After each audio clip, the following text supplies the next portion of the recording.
Malaking personalidad ang inirekomendang kasuhan kaugnay sa malagim na pagtatapos ng Quirino Grandstand hostage crisis. Sa report ni Jiggy Manicad na kasalukuyang on assignment, alamin kung bakit hindi ito kinatigan sa report na inilabas ng palasyo.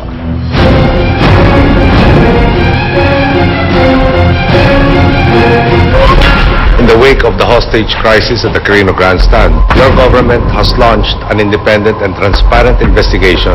I am confident that the results of the investigation will be fair, impartial, and thorough.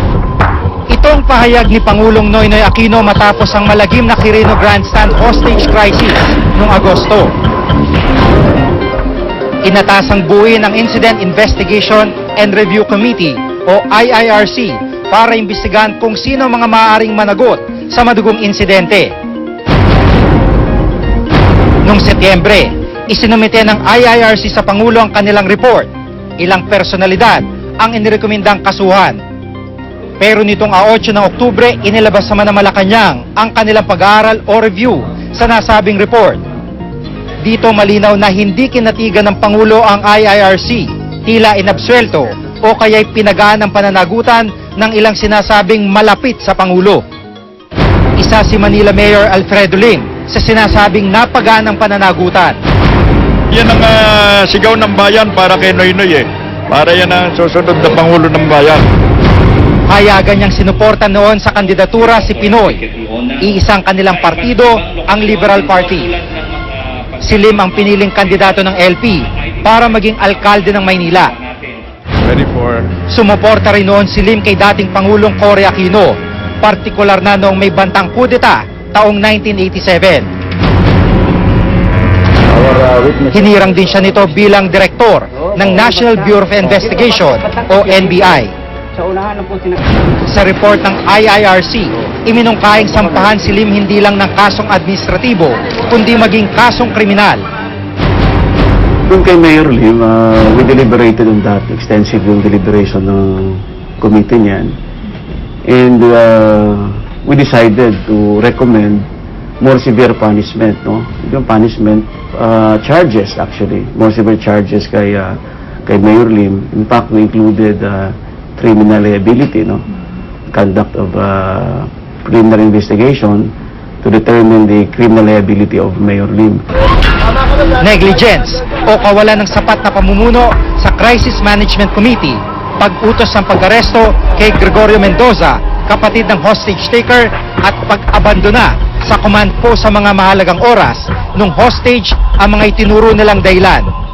Medyo mabigat talaga sa aming loob yung ginawa ni Mayor Lim na pinapusasan at pinaaresto at inorderan pa yung mga polis na dalhin sa tondo si Gregorio Mendoza. Sa tingin namin, that was completely inconsistent with the protocol. Kasi nga nung panahon na yon, nag-collapse ng negotiations. Nagpaputok na si Mendoza. So dapat ang lahat ng focus doon should be on rebuilding the confidence doon sa hostage taker. Ibinaba sa simple neglect ang rekomendasyon ng Malacanang kontra sa grave neglect of duties na isa rin sa mungkahi ng IIRC. Sa totoo lang, yung mismong recommendation ng IIRC, hindi rin naman naging parang specific ang sinabi nila doon kung anong kaso na criminal case ang pwede mong i-file at nire-recommenda nilang file against Mayor Lim. At ang naging conclusion namin, again, based on sa findings of facts nila, wala nga na-establish doon na pwedeng pag-umpisahan ulit ng criminal investigation. Pero para sa ilang kritiko, malinaw ang dahilan kung bakit hindi nasunod ang rekomendasyon ng IIRC. Maliwanag na hindi lang utang na loob ang paningin niya, ikakampi niya, and he likes him, and therefore he wants to protect. And he also wants to show that if you are nice to me, I'll be nice to you. Hindi totoo yun dahil sa yung pagkaka-review ng legal team sa Palace nung IRC report ay base lang din naman dun sa kung ano yung mga naging findings of facts nung IIRC, nung committee. Wala nang gusto respond na Sa panig naman ni Mayor Lim, ilang ulit na niyang pinabulaan ng pinaaresto niya si Mendoza. Tumanggi na siyang magbigay ng payag tungkol sa report ng IIRC. Si DILG Undersecretary Rico Puno naman, kabilang din sa mga tumulong sa kampanya noon ni Pinoy at di umano'y malapit na kaibigan ng Pangulo. Matagal na silang magkasama. Mas ahead pa ang pagkakaibigan nila sa pagiging magkaibigan namin ko, personally, with the President. So, masasabi ko, malalim ang kanilang pinagsamahan din. Inirekomenda ng IIRC ang gross negligence at posibleng kasong kriminal dahil hindi nito ipinatupad ang utos ni Pinoy na gamitin ng PNP Special Action Force. Direktang pananagutan daw ito ni Puno. He admitted na he received an order from the instruction from the President himself na kung pwedeng gamitin na yung SAP instead ng SWAT. But apparently, hindi na-carry out yung order na yan.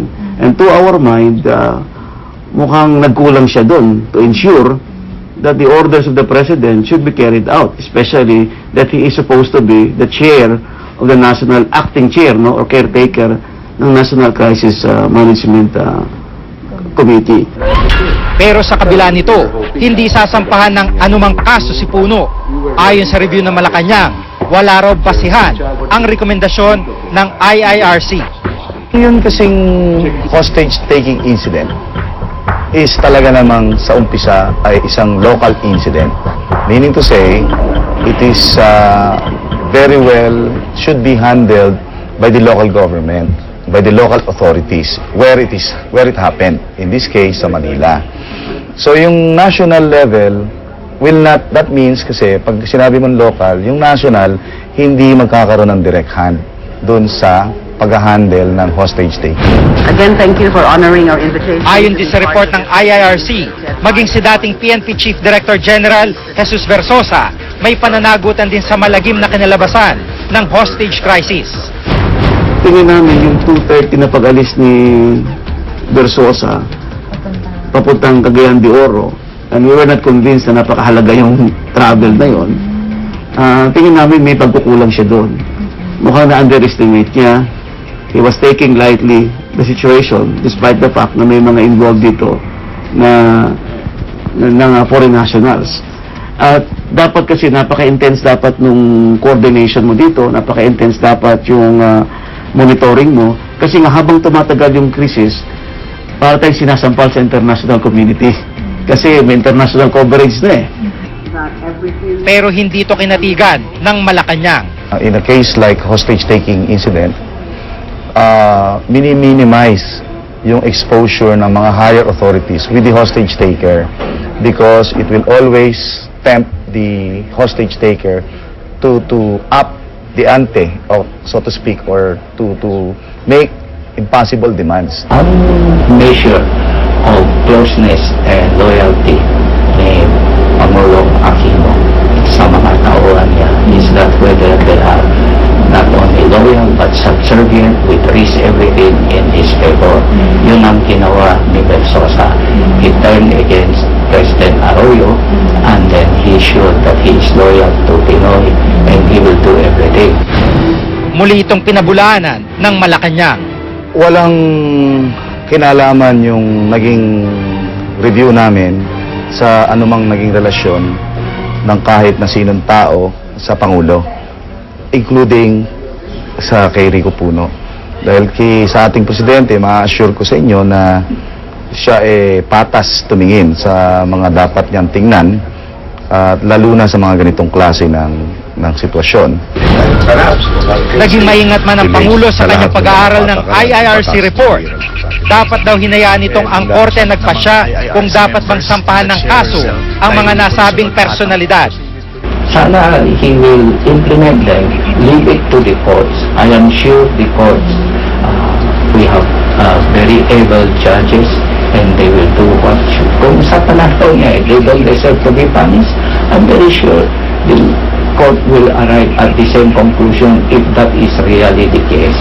Told me, sir, may mga revisions. Hinigpitan daw dapat ni Pangulong Aquino ang pag-ako ng command responsibility ng kanyang gabinete na alinsunod na rin sa sarili nitong halimbawa. Dapat maintindihan natin na ito ay collective failure. Inako naman ni Pangulong Aquino na tulad ng sinabi niya, at the end of the day, he has responsibility over the whole thing too. ang nangyari, bakit yung punishment naging selective? Sa kabila nito, tutol man ng IIRC sa ilang pananaw ng Malacanang, tanggap nila ang desisyon ng Pangulo. To be honest, hindi naman naging happy yung members nung panel. But we expressed our respect sa decision ng ating Pangulo that we stand by the recommendations, the findings, and the results of our own investigation and review. Kayo ang boss ko. Tuwid na landas, ito ang pangako ng Pangulo na siya mismong nagsabing tayo ang kanyang boss. Ang mapanindigan ng pangakong ito ang inaasahan ng bawat mamamayan na walang anumang pagkiling kanino man. Ako si Jig Manicad at itong nakatala sa aking Reporter's Notebook.